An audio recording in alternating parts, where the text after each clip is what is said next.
வணக்கம். உங்கள் அனைவருக்கும் சகல ஐஸ்வர்யம் உண்டாகட்டும். நான் உங்கள் வெற்றிவேல் குருஜி முருகன் உபாசகர். இன்னைக்கு இந்த வீடியோவில் நீங்கள் எதை பற்றி தெரிஞ்சுக்க போறீங்கன்னா, சூர சமகாரம் வருது இல்லையா? இப்போ சஷ்டி விரதம் எல்லாம் விரதம் இருக்கிறாங்க இல்லையா? இதுக்கு வந்து எப்படி இருக்கலாம்?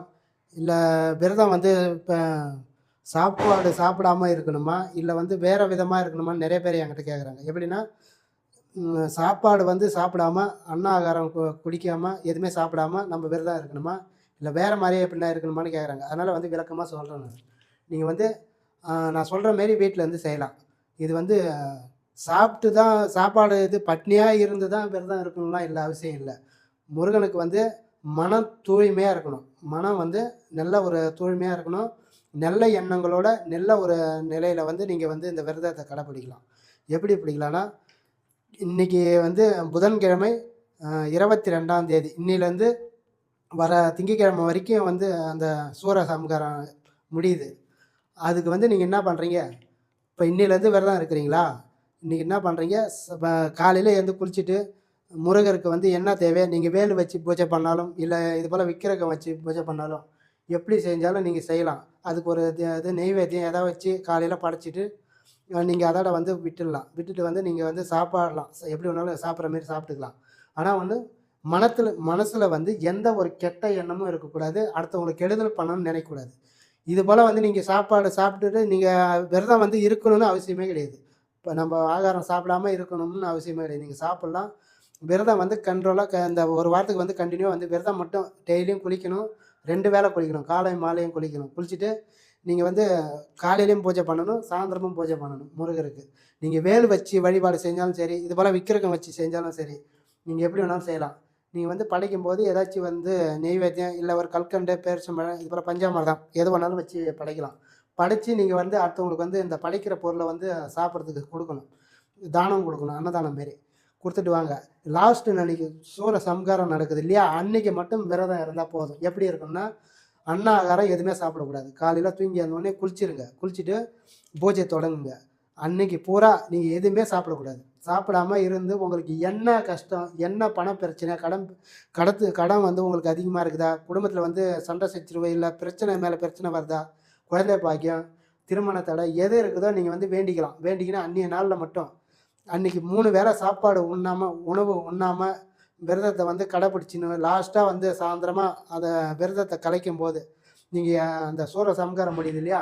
அந்த டைம்ல முடிஞ்சிட்டதுக்கப்புறம் நீங்க ஒரு நெய்வேத்தியம் செஞ்சு வச்சு படைச்சுட்டு, அந்த நெய்வேத்தியத்த எடுத்துன்னு போய் 4 பேருக்கு சாப்பிடுறதுக்கு அன்னதானம் குடுக்கணும். இல்ல அன்னதானம் உங்களுக்கு குடுக்க முடியல, அந்த அளவுக்கு இது வசதி வாய்ப்பு இல்ல, குடுக்கறதுக்கு சந்தர்ப்ப சூழ்நிலை இல்லன்னா, சீவராஜி சீவராஜி இந்த ஆடு, மாடு, மிருகம் இந்த எறும்பு இது போல காக்கா எது இருக்குதோ, அதுக்கு வந்து தானம் எதனா ஒண்ணு சாப்பிடுறதுக்கு எடுத்துட்டு போய் குடுங்க. குடுத்துட்டு லாஸ்ட்டா அந்த விரதத்த முடிச்சுங்க. நீங்க அதுக்கப்புறம் சாப்பிடலாம். 3 வேள சாப்பாடு அன்னைக்கு பூரா 2 வேள காலையிலேருந்து சாயந்தரம் வரைக்கும் அன்னாகாரமே எதுவுமே சாப்பிடக்கூடாது. அன்னைக்கு இருக்கிற விரதம் இருந்தாலுமே போதும். ஒரு நாள் லாஸ்ட் விரதம் இருந்தா போதும். டெய்லியுமே வந்து ஒருத்தவங்க சொல்லுவாங்க. இப்ப என்கிட்ட வந்து நெறைய பேர் வந்து ஃபோன் பண்ணி கேட்பாங்க. அருள்வாக்குலயும் கேட்குறாங்க. சாமி இது போல வந்து சாப்பிடாம இருக்கணும்னு சொல்றாங்களே, இந்த 6 நாளைக்கு வந்து விரதம் வந்து இருக்கணும். சாப்பாடு ஆகாரம் எதுவுமே சாப்பிடாம இருக்கணும்னு சொல்றாங்க. அதுபோல இருக்கலாமான்னு கேட்குறாங்க. அதுபோல இருக்க வேண்டிய அவசியமே கிடையாது. உங்க மனம் வந்து தூய்மையா இருக்கணும். உங்க மனசுல வந்து ஒரு எந்த எண்ணமும் கெட்ட அடுத்தவங்களுக்கு கெடுதல் பண்ணணும் அது போல எண்ணம் இருக்கக்கூடாது. இல்லாம நீங்க விரதம் இருந்துகிட்டு வந்தீங்கன்னா போதும். எந்த ஒரு ஆசை, பாசம் எதுவுமே வந்து உங்களுக்கு மனசுல வச்சுக்கக்கூடாது. அதுபோல இருந்து லாஸ்ட் அன்னைக்கு மட்டும் நீங்க வந்து அன்னைக்கு ஒரு நாள் விரதம் கரெக்ட்டா வந்து சாப்பாடு எதுவுமே உணவு உண்ணாம, தண்ணி எதுவுமே குடிக்காம இருந்தீங்கன்னா, அன்னைக்கு தான் உங்களுக்கு வந்து முழு பலன குடுக்கும். அன்னைக்கும் இருக்கலாம். ஒரு வேள சாப்பாடு கூட சாப்பிடலாம். காலையில சாப்பிட்டு மதியத்துலேருந்து சாப்பிடாம இருந்துட்டு, சாயந்தரம் வந்து விரதத்த முடிச்சுட்டு சாப்பிட்டுக்கலாம். அப்படியும் இருக்கலாம். ஒருத்தவங்க வயசானவங்க பசி தாங்க முடியாது. ஒரு மாரியா உடம்பு நோவுல இருப்பாங்க. வயசானவங்கலாம் ஒருத்தவங்க வந்து சாப்பிடாம இருந்தா மயக்கம் வர மாரி இருக்கும். அதுபோல இருக்கிறவங்க சாப்பிடுற மாரி எப்பவுமே சாப்பிடுற மாரி லைட்டா சாப்பிட்டுக்கலாம். ரவ சாப்பாடு சாப்பிட்டுக்கலாம். இந்த விரதம் வந்து முடிக்கும்போது 4 பேருக்கு இவங்களால முடிஞ்சது ஏதோ ஆகாரம். ச ப நெய்வேத்தியம் வச்சு படைக்கிறீங்க இல்லையா? அத எடுத்துட்டு போய் 4 பேருக்கு குடுத்துட்டு, நீங்க வந்து சாப்பிடுங்க. அதான் உங்களுக்கு வந்து முழு பலன குடுக்கும். நீங்க வேண்டிய வரத்த குடுக்கறது, அதுபோல இருந்தா தான் உங்களுக்கு வேண்டுறது கரெக்ட்டா வந்து முருகர் வந்து உங்களுக்கு வந்து வரன் குடுப்பாரு. நீங்க என்ன வேண்டுறீங்களோ, எல்லாத்தையுமே வந்து அன்னைய நாள்ல வந்து தீர்த்து வச்சுருவாரு. ஏன்னா வந்து, அன்னைக்கு வந்து சூர சம்ஹாரம் நடக்கிறதுனால, உங்களுக்கு வரம் நீங்க வேண்டிய வரத்த குடுப்பாரு. குழந்தை இல்லாதவங்களுக்கு குழந்தை பாக்கியம் நிச்சயம் உண்டு அன்னைக்கு. அது இல்லாமல் திருமணம் தடையாக இருக்குதா, உங்களால் முடிஞ்சால் கோயிலுக்கு கூட முருகன் கோயிலுக்கு கூட போயிட்டு வரலாம். இங்கே சூரசம்ஹாரம் நடக்குது இல்லையா திருச்செந்தூரில், அங்கே போகணுன்னா ரொம்ப கஷ்டமாக இருக்கும், போக முடியாது, அவ்வளோ தூரம் போக முடியாது இருக்கிறவங்க பக்கத்தில் ஏதாச்சும் ஒரு முருகன் கோயில் அங்கே போயிட்டு கூட நீங்கள் அது போல் பார்த்துட்டு சாமியை பார்த்துட்டு உங்கள் பேருக்கு ஒரு அர்ச்சனை பண்ணிட்டு வரலாம். இல்லை உங்களால் உங்கள் பேருக்கு பண்ண சாமி பேருக்கு பண்ணாலும் இன்னும் ரொம்ப நல்லது.